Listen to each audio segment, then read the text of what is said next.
A couple of years ago, I had an experience that still creeps me out to this day. It happened when I was in college, around my sophomore year. I used to go to the library late at night to study because it was quieter. One evening, I stayed until closing, which was around 11 p.m.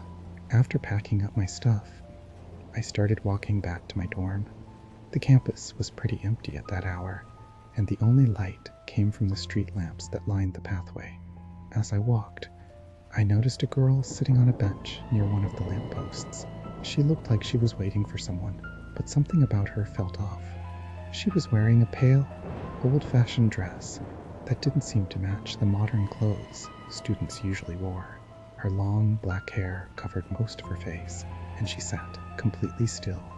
I thought maybe she was a theater student or something, so I didn't pay much attention and kept walking. As I passed by her, she suddenly spoke. "Excuse me," she said in a soft voice, almost like a whisper. I stopped and turned around. She was looking straight at me now, her face partially visible through her hair. "Can you help me? I'm lost," she said. There was something about her tone that made me feel uneasy, but I didn't want to be rude. I asked her what she needed help with. "I need to find my way home," she replied, her voice shaking a little.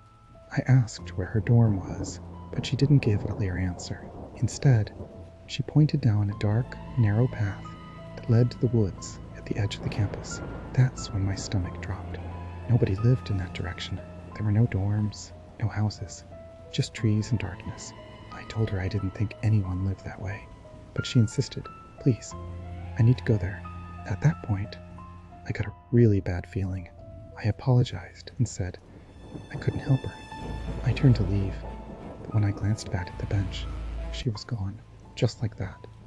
Vanished. There was no way she could have left so quickly. The path was too long, and there was nowhere to hide. My heart was racing as I tried to figure out what had just happened. I rushed back to my dorm and told my roommate about it. He laughed at me, saying I was just tired or imagining things. But I know what I saw. That girl wasn't normal. Guys, comment your names. I will use your names for upcoming stories.